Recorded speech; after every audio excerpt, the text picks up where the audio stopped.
to stand by, stand by, to stand by.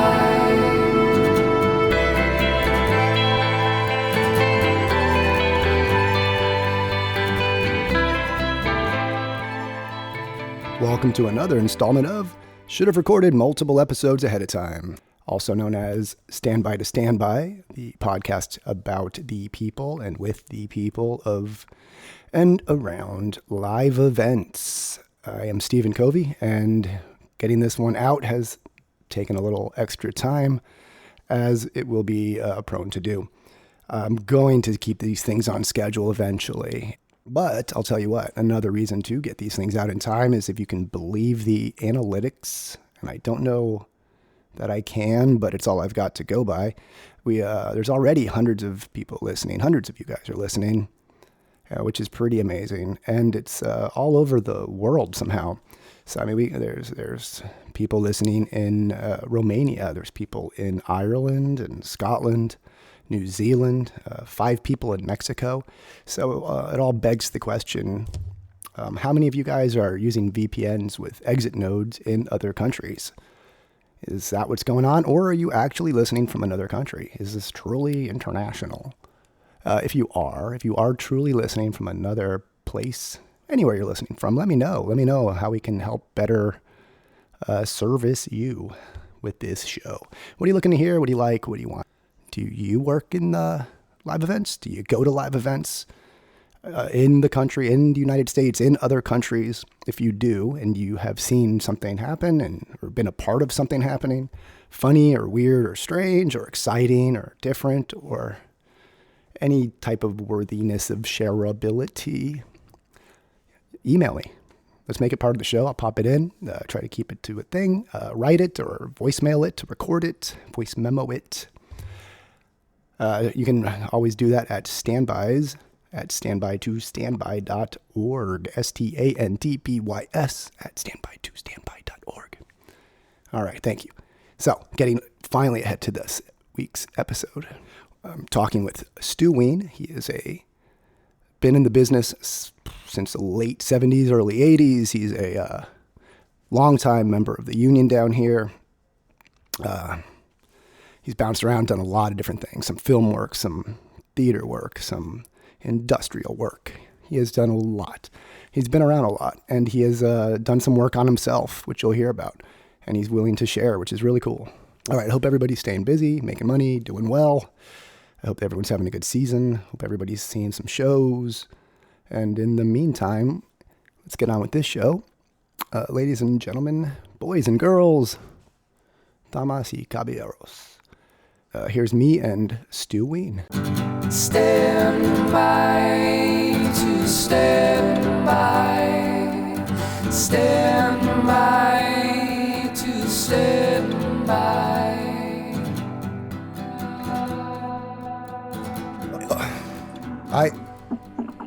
Is that your stomach? That's my stomach. These are good mics, dude, huh? That picked up every growl in your stomach. Now, you can hear mine from a different room. Have some water. You need a sandwich? What do you No, I'm good. You need a coffee break? No. I don't want to. It's just my stomach. Okay, well, damn.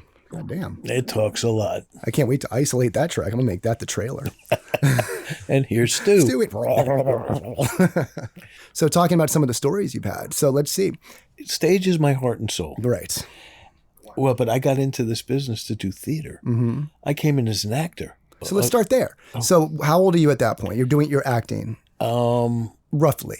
Early 20s, teenager? 19, okay. 20. So rolling in, you're into acting. You're taking theater classes maybe? I got a degree. Are you doing technical theater at the time? Both. I went to a very small school. I went to FIU. Oh, okay. Oh, down here. All of us did everything, which was a great lesson. I love it, yeah. Truth of the matter is, though, I didn't know which end of a hammer to bang a nail with. Sure. But that's where a lot of kids are coming from. They're taking these classes. They want to be on stage. They're also, building sets and flats and working on audio and electric. There's a little bit of everything, and you get a good broad knowledge of the industry. My start in theater here, professionally, I did an internship with the Greater Miami Opera. I was a gopher.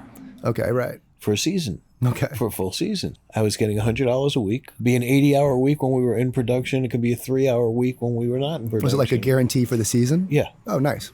And they gave me a van. And for a guy without a car at the time, right, it was cool. You got a company vehicle. Exactly. Yes. And there's a great story there, too, I'll tell you. Tell me. But we got time. That involves sex, drugs, and rock and roll. So, well, I was an intern. I still had a big drug problem. Yeah. I was driving the van. Okay. Oh, shit. I went to pick up a very good friend of mine who's in the local now, too. And on the way to her house, I ran into 4 parked cars. 4? Well, you don't just go small. You go full on, huh? Maybe it was 3. Right. Multiple parked cars. So would you like nod off or whatever? 2 of the neighbors, yes. I know the terminology. 2 of the neighbors were out looking at me. They heard the crash. I get out of the car. It wasn't hurting. I didn't do a lot of damage. I just sideswiped them a little bit. But you're in a company vehicle. Right. Yeah, not great. So it was Quaaludes. Oh, fuck. Well, yeah. I mean, listen, Quaaludes are way before me, but my understanding is it's basically nap time with those things, right? For the most part. Isn't it a very sleepy type of thing? It's that with like a psychedelic with like a, yeah. Jesus Christ. So you're driving on Quaaludes. Yeah, that sounds like a bad idea too. Oh, it was in a company van. It was a bad idea. Get started in an industry. It was a bad idea. But I mean, as they are though. I made a lot of bad decisions. If they were good ideas, you'd still be doing them probably. I made a lot of bad decisions when I was using drugs. You got to go through what you went through in order to get to where you want to be. Very profound. Is that a bumper sticker? No, that's. Is that a thing that people say? I like it. I say it. It's not true. I just say, yeah. But you do. You got to go through what you got to go through to be who you're going to be. I get it. I like it. It's the fear of it. Because, again, you look at people that are going through it still and you worry about where are they going to be? What are they going to end up at? Is it going to be an okay story? I don't have you many. You crash into these cars. It could have gone differently really easily to where you're, fucked up leaning through the glass of the windshield or something. But you are how long sober? Actually, as far as the rooms are concerned, I'm 28 years. 28 years but clean. I had 8 years clean before that. Okay. But 28 years of continuous sobriety. Yeah. That is an achievement in and of itself, especially in this business, because there is drug use and less maybe now or different maybe now than it was, but it was a big thing. If you want to get into that, I would love to. I think it's very interesting. I was a still in the vein, hope to die junkie. Oh, yeah. I mean, I was shooting dope. Yeah, dude. Not good. And the choice was live or die. It wasn't like stop using drugs. Right. You weren't going to William Burroughs it throughout life somehow. Exactly. Okay, right. It's a fucking... And I was useless. I was the best stagehand in the world for 15 minutes at a time. Right. And then I'd be in the bathroom for 15, next 20 fix. minutes. Exactly. Yeah, it's not a good space to be. But the older guys who used to go, oh, Stu, he's a fucking... And I was. Yeah. The pride I take in it is that I was absolutely useless as a human being while I was doing that. Yeah, it's hard to be and useful. I get to help people now. That's what I'm saying. And, I help people within the program. I help people within the rooms. And that's part of how I stay clean. Right. Well, it's but I can become service, right? But I can become an asset to my brothers in the union. And as an example. There was a time when my phone number was on the meeting list. It would say, have a drug problem, complete anonymity, guaranteed, call this number. And it was my cell phone number. I love it, man. That's I don't care. Right. Call me. You got a problem? Call me. No, you've always been very open. I can't tell you how many willing brothers and sisters I put into treatment. That's what I'm saying, man. That's so... One that I was about to put into treatment that didn't quite make it. They're not all going to make it. All you can do is provide that. Recently. I'm sorry to hear it. But what can you do, man? And think about how many people that you have helped. The first step is you come to me and say, I think I have a problem. Well, that's what I mean. But you can help provide that. Well, let me show you a way out. There are many avenues, which goes down to what I went to this meeting for, and I wanted to let people know that as a union, there are many avenues of help currently in the mental health area. Right. currently available. There are multitudes of assistant programs through the AFL-CIO. I think that's the lead in right there. I think if you look for it through the AFL-CIO, you'll find it. I have the whole booklet. Mm-hmm. Everything from Christian Family Services to non-denominational ones. But the Christian Family Services, I'm a Jew. I've been there. Yeah. They've helped me. Same. Yeah, usually that doesn't matter. It doesn't matter who your particular Lord and Savior may be.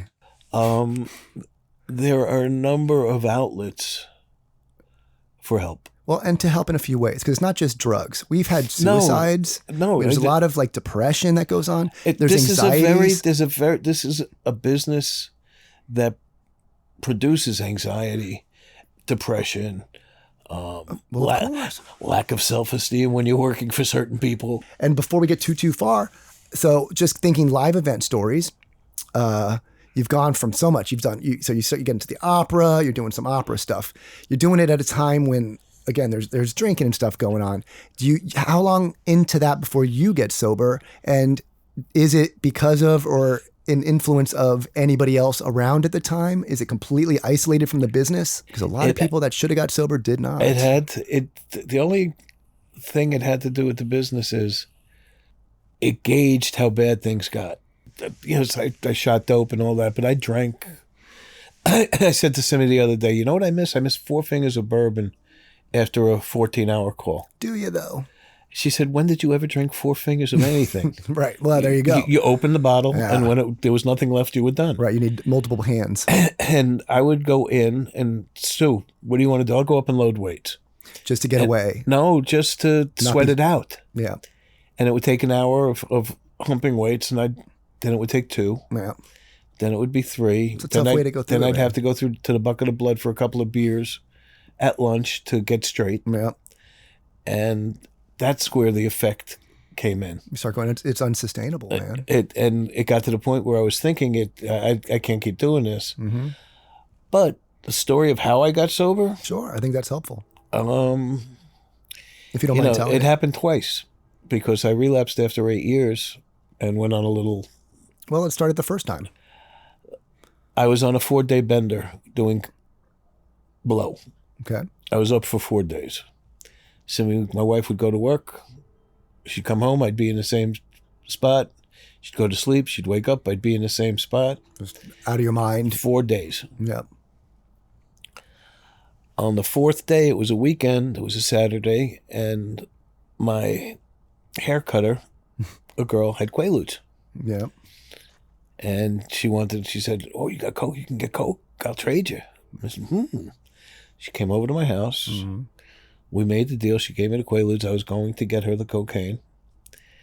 And Simmy wanted to go with me. Oh. I said, no. She said, what do you mean, no? I'm going with it. We had a big fight because she knew I was going to cut it.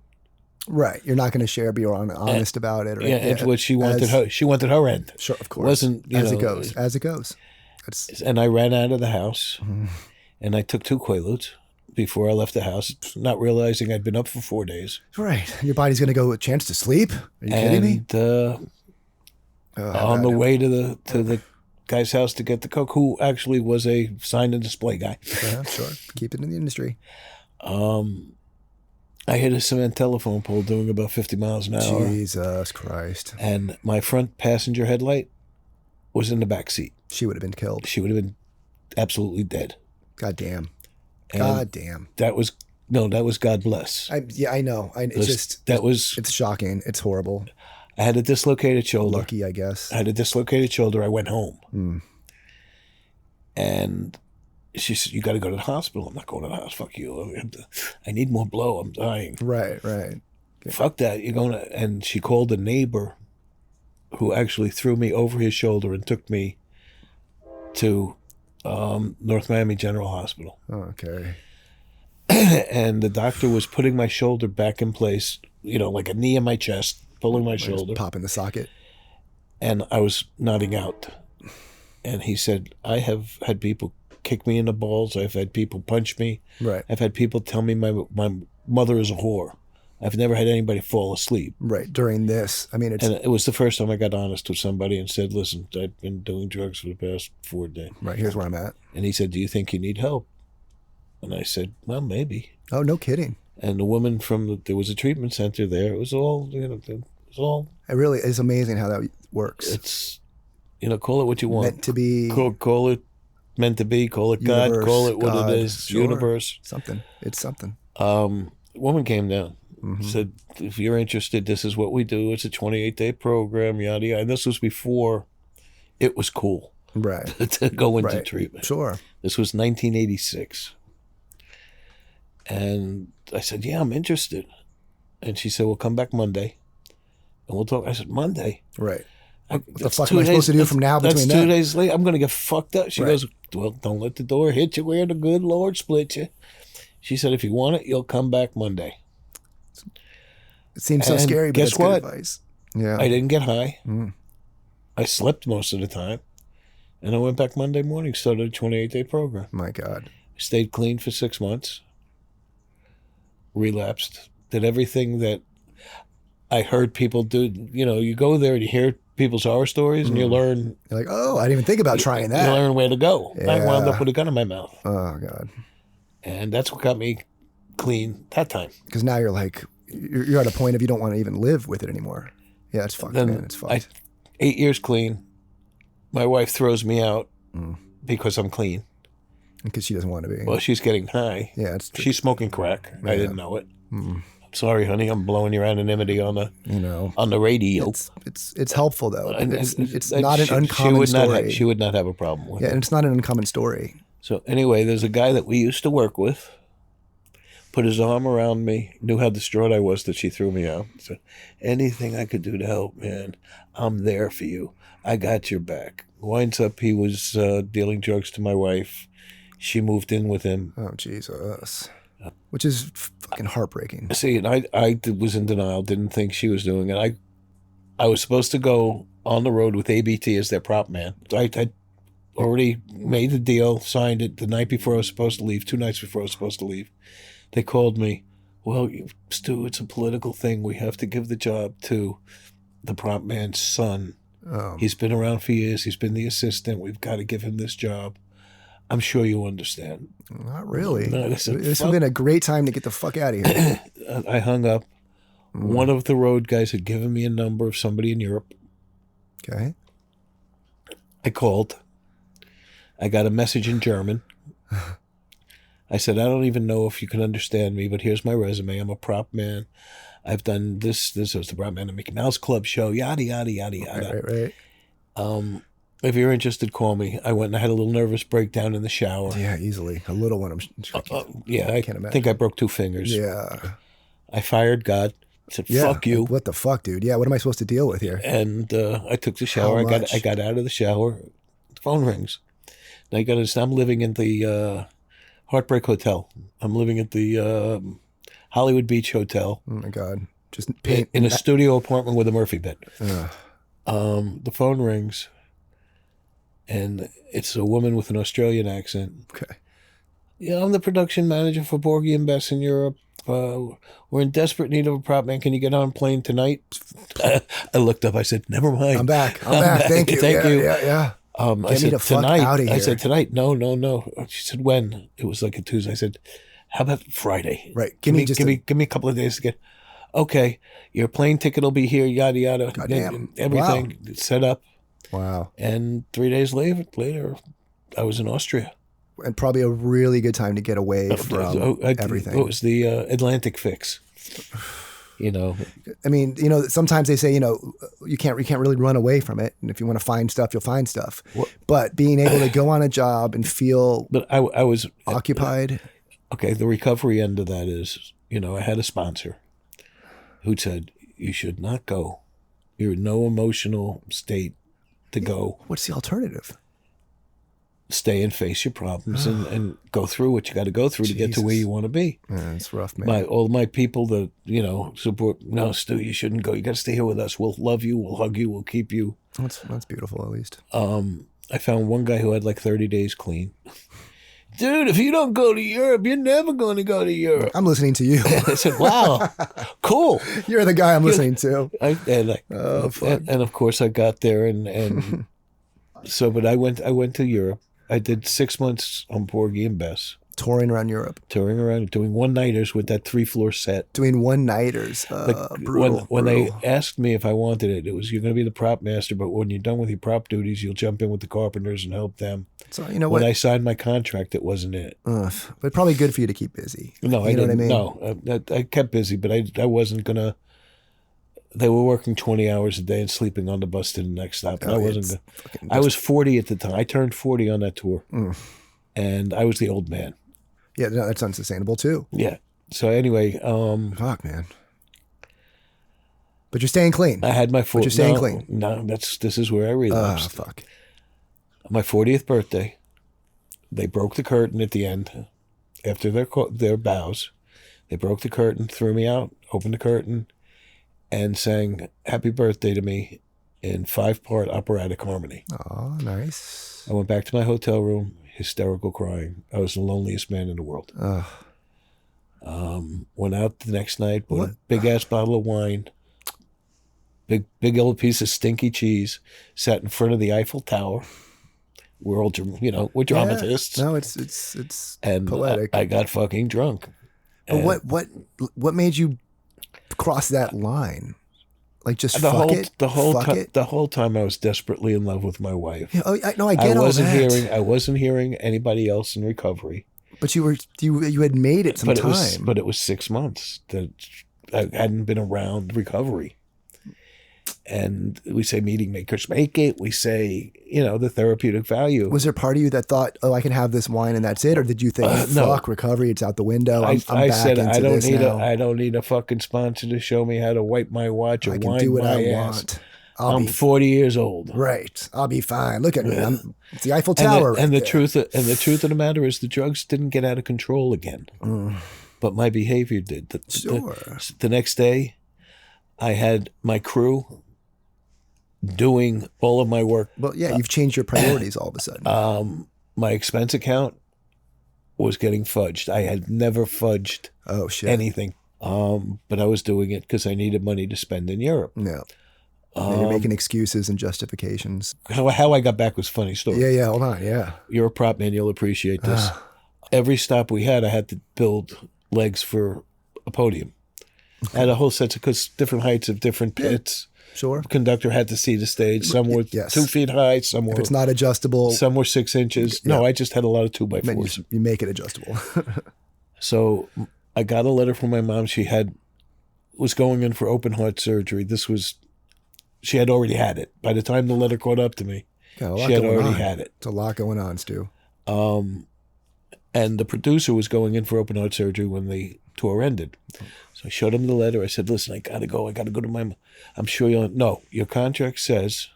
Because I was a dick and didn't follow what they asked me to do. And now they're making you stick to the agreement. It says here, if you want to quit before the tour is over, you have to pay for your replacement's airfare to get over here. It's a weird stipulation, but goddamn. Oh, it was $1,000. I didn't have the $1,000. I said, Maestro, I can make you fire me. I can do things that I don't think you would do that I watched you work. I don't think your work ethic will allow you to. I won't hurt the cast. I won't hurt but I can do. Oh my God, tell me what you did. What did you do? What did you do? He had, oh no. I think it was 12-inch legs on his podium. Oh. I sawed the front legs down to a 1/16 of an inch. So just enough of an angle. No, it wasn't an angle. I cut the 2x4. I cut straight through the 2x4s till there was maybe a 1/16 of an inch left, all the way through the 4-inch part of the 2x4. All right. What is this? I'm missing what it accomplishes. What does it do? He went like this. Oh boy. He went like this. Yeah. For the downstroke of the prologue. Yeah. He went like this. Went like this. The legs broke off the front. Oh, He tumbled. He tumbled into the violas. Oh my God! I thought it was gonna be something so much more subtle. Holy crap! No, it wasn't subtle. You didn't go subtle. He didn't get hurt. Okay. I made sure it was a low platform. He didn't get hurt. There was no denying. I was standing stage right. He looked at me. I looked at him. He went like this. Yep. I went like this. Yep. That was the end of that. Oh, One thing I learned. Wow. One thing I learned early on. Oh my God. Is if you're going to do a road gig, check your contract. no, make sure you have a return ticket. Oh yeah, yeah. I've heard that from other people too. You Make get sure stuck. it's part of you have a return ticket. Yeah, you don't want to get stuck. Yeah, that happens sometimes, dude. So that happens. You get fired, but now you have a return ticket? I have a return ticket. I come home. Did you any further consequences with the sabotage? Of No. It was just you're fired. Okay, thank you. Yeah. Go home. I mean, yeah, you did warn them. I mean, it wasn't like you just did it. No, I was the vet. You're like, I'll find a reason. There was you need a reason. I'll give you a reason. I wasn't gonna fuck with the crew. I wasn't gonna fuck. Porgy got his brick and his rose, and she had the baby. No, you mess with the person that could make that decision. Yeah. Okay, so you get home. That's all happened. You got all that behind you. You've had quite a lot of shit on Everything your plate. going down. A lot of shit on your Everything going down. And again, it was something tapping me on the shoulder and said, why don't you go to a meeting? Why don't you go to a meeting and share about how you're feeling, what you're going to do? I picked up a white chip again. Which is what? The white is the surrender. That's your then you get first day, Then you get 30 days. Then you get 60. So the white is I'm back in. And every year they give you another one. Mm-hmm. I picked up that and never looked back. That was... And then what happens with work at that point? I'm kind of curious how... I got back on the work list. Yeah. Did that help you at that point? Was it good to get back in? Did it feel hurtful? Was it hard? Well, it was... Was it reminders of other things? It was helpful. It was hard. It was helpful in as much as I was still in denial about Simi's using. Yeah. But you stayed by her side. I mean, that's so hard to do. While you're going through a thing, she's going through a different thing. There's lies, betrayal, but you understand. I would tell everybody, I love the woman, hate the disease. Yeah. That's the bottom line. That's as cut and dry as you can get. And relatable, unfortunately, right? But here's the other side of the story, world. July will be 42 years that we're married. So something happened. Yep. Paired up, stayed together through all of this, probably stronger for it. A couple of, maybe a year, 2 years after we get clean, she's a year behind me. We got work on Too Fast, Too Furious. Working together. Interesting. High-fiving each other. All right. We're both on this. Both of us making movie money. Fuck yes. We're going to kill. And I did a 60-hour week. She did more than that. You guys are doing. And we both got checks for $200 each. What happened? Said, thank you for letting us find you working together. This is what you will be receiving until you pay us back the $78,000 you owe us. For? Your friends at the IRS. Oh, no. We hadn't filed in 10 years. They Al Caponed you. We hadn't filed in 10 years. Yeah, that's how they get you, man. What I find out is if you don't file, they file for you. If they file for you, it's not to your benefit. They don't take any deductions at all. So on the course of that movie, we paid them back. And here's the miracle. Movie ends, we're both out of work. We had just bought this new house. We had just sold our condo and bought this house. I was working with Mark Stasko, another dead stagehand, and we had a monitor that wouldn't work, connected to a DVD player. And it wouldn't work, and it wouldn't work. And he was one of these guys. He was taking the DVD player apart, taking the back of the Mark, I think it might just be one of the adapters. Let's just run back and get a new adapter. Mm-hmm. It's not the adapter. I know it. I said, Mark, stop. Keep it simple, stupid. I went back and it was an RCA adapter. Okay. Replaced the RCA adapter. And voila, it was an image. Hey, look at that. No tools needed. I walked away. I got phone calls. Hey, congratulations. I heard you. Right into a steady My position. first steady job ever. I tell this all the time. If we were to sit here and talk about the miracles that have happened in my life, we'd be here for days. Well, as we've been here for a minute, I think the way to kind of link it all together is the sense of community that gets you through all of it too. The sense of community you get in this job, in theater, in this world we live in, is a very much a sense of community through a program like AA.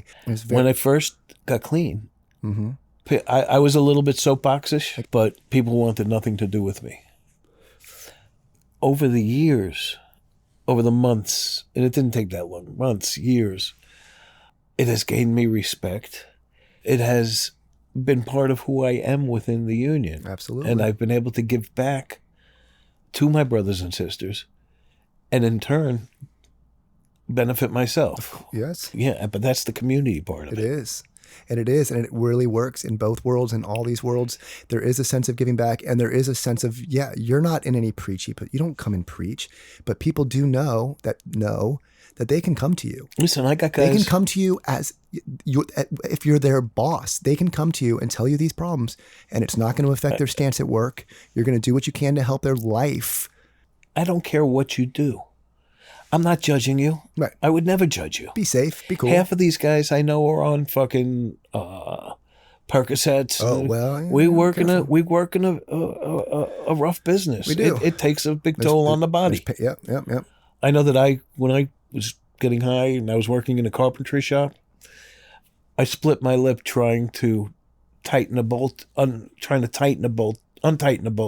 the wrong way. Okay. I was going righty instead of lefty. Oh, yeah. Australian rules. And it slipped off and hit me in the lip. Yeah.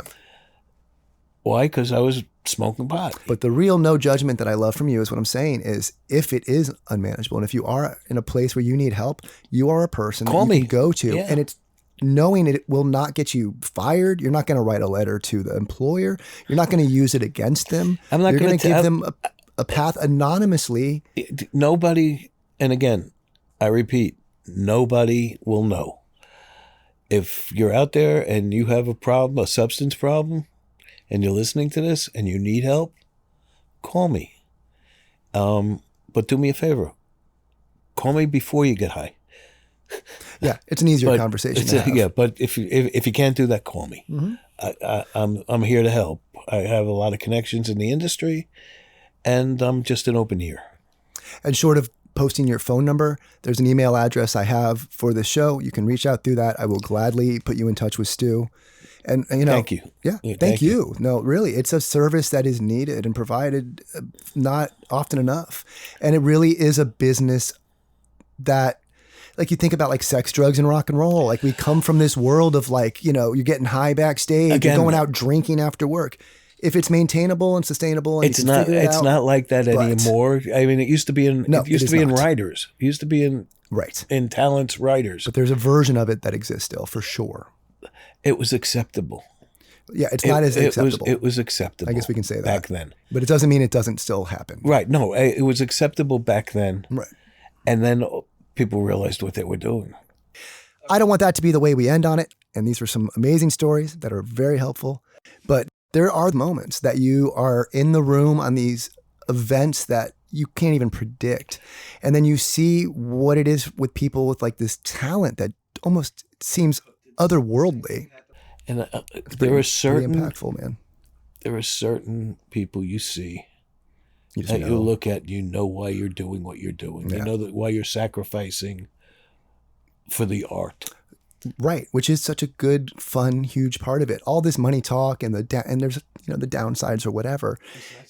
That's what we are supporting. While I was working for the union as well, mm-hmm. I was working in the biggest rock and roll house in New York City. Oh, what was that? Which place? It's called the Ritz. The Ritz. And all right. It was the club everybody went to rock and roll before they went to Studio 54 back in the day. So who's playing there? Talking Heads, Ramones? Who do you got? I did the Ramones. Yeah. I did Come on, give me The some Cure. I'd rather have. You did The Cure in the 80s? Come on. That's badass, man. That's great.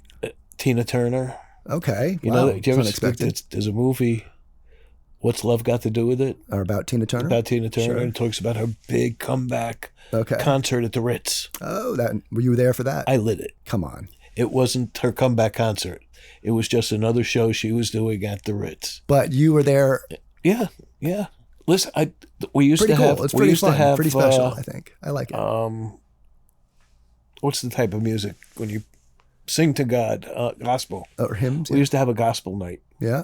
And there was a singer who used to do it every. She'd organize the whole thing. Okay. Her name was Sissy Houston. And she'd bring her 17-year-old daughter. Don't tell me her name was Whitney. Oh yeah. Oh man. And Whitney would sing, like one Thursday every month. This is before she was 17. the Whitney Houston. Yeah, she was 17. And a set of pipes. I bet. Even then.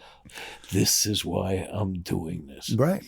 People would pay huge money to do what we do, and we are literally getting paid to be there. But when it's something that you can be a fan of as well, it's so much we more brought what's his name? Special. Moondance. Zappa? No. Oh, Van Morrison. Van Morrison into the Night Center. Yeah. Which was a thrill for me. Yeah, dude. I got a Zappa story. Zappa played the Ritz. Oh, did he? And I'm a lighting designer. So I'm walking across the stage with a little joint in my hand. Oh, so this is before the... before. This is more than 29 years ago. This was 1980. Okay. My hair's down to the middle of my back. This big, burly Samoan, had to be 6'3", weighing about 280, grabbed my ponytail, threw me down to the floor. Oh. Mr. Zappa doesn't let drugs anywhere near him on the stage. Damn right. It's like... Anything you say, sir. Sorry. Yes, sir. Sorry, anything you say, sir. Pardon me. Yeah. Yeah, he's known for that, really being against the drug thing, because everyone assumed he was heavy into psychedelics. Heavy into it with that music. But to be there at the time, I mean, he's been gone for so long. He's a genius. To be at a place like the Ritz in the 80s in New York, as these different acts come through, and be a part of it. I was doing guerrilla theater, guerrilla rock and roll for $75 a night. And it was every night. Get home at 4 a.m, back in at 10, 11 o'clock in the morning. But I bet you were excited to be there. I was 20 years old. You know what I mean?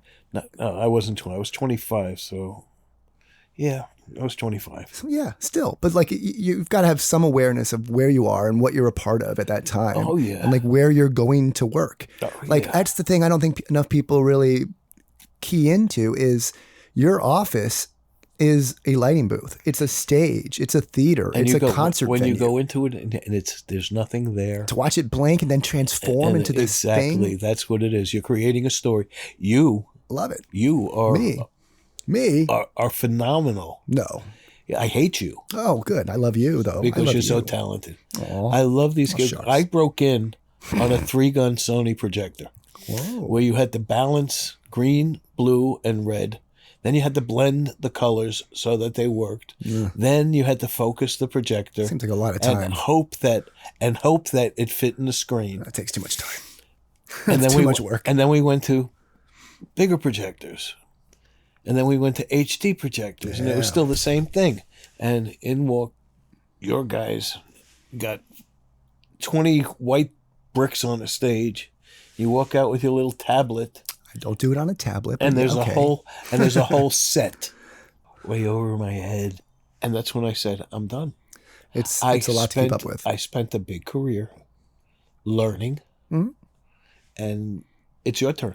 Thank you. That's what unions are about. And I try and tell these kids nowadays, I am much closer to the door out than I am to the door in. I spent a lifetime, I hope, helping to build this local. Sure. And you're working for it. You're working for this local. You're a member. It's going to be your job to keep it going. True. And that's what it is. It's just new blood taking over. There is a point where you shouldn't have to continually keep learning the new thing. There will always be the new thing, a new thing, whatever. But you can provide decades of experience and all that has stayed the same. There is still the same like work order, how to troubleshoot, how to follow signal flow. Is it done differently? Is it for different technology? Yes, but the theory is the same. Signal is signal. Signal is signal. Signal flow starts from somewhere and somewhere else. It's like sex. It's in, out, in, out, you just in, out. Follow it through. Where does it go? You need to know which side of the XLR goes to power and which side. That's what you need to know. You know what I mean? And I always heard the nice thing for, I think, does it work for everybody? Yeah, it's the female always runs away from the operator, which is fun to me. I think that's funny. Pin to power. You know? Yeah, pin to power. Pin to power. Fuck the truck, they would say. Remember that? It's cyclical. Cyclical. I like that word. Cyclical rhymes with biblical. Yeah, no, I listen, it's beautiful. And I feel like I've taken a lot of your time. And look, Stu, thank you so much for doing this. Thank you so much for sharing these stories. I really think this is beyond just the humorous, harrowing stories of the business that I've been trying to get to. We didn't even get to the humorous, but that's, again, part of the business that's wonderful, is that you get to have those kind of stories. Have those moments, you get to share those laughs, get the perks of all these experiences. It's pretty damn cool. Stu, thank you so much, buddy. All righty. We did it. We did it. Well, we did it all right, and you did it. You made it all the way to the end. Congratulations. And thank you. Thank you for making it this far. And as I like to say, if you've made it this far, I mean, you've listened to the whole thing. So why not leave a review or a rating or one of those things? Because it makes me feel good. And this is, it's something I like to do. But God, it'd be nice to know why you guys like it to be done. And I will keep doing it. Like I said, I'm scrapping these things together as time goes, in real time almost. We'll keep going, and we'll have another one soon. It's gonna be great. Who knows what it'll be? I mean, it could be anybody. Could be anybody. Will it be a stagehand? Will it be a dancer? Will it be a stage manager, a technical director, or somebody else? Could it be you? Will you be in the South Florida area on tour, or for other reasons, for other work reasons or other reasons, and you want to get together and talk? We can do that. That would be fun. I've got stickers available for anyone who reaches out and wants them. I've got, that's it for merch right now. That's it for the swag so far, but I got stickers, and I have your best interests at heart. Believe me. Why not believe me? Might as well believe me. All right. You guys in Mexico and my buddy in Romania, thank you. I hope you're still listening. I hope I've kept your attention. That's pretty nice. Pretty nice. All right. Until the next one, here's one last listen to Stu's Stomach. Is that your stomach?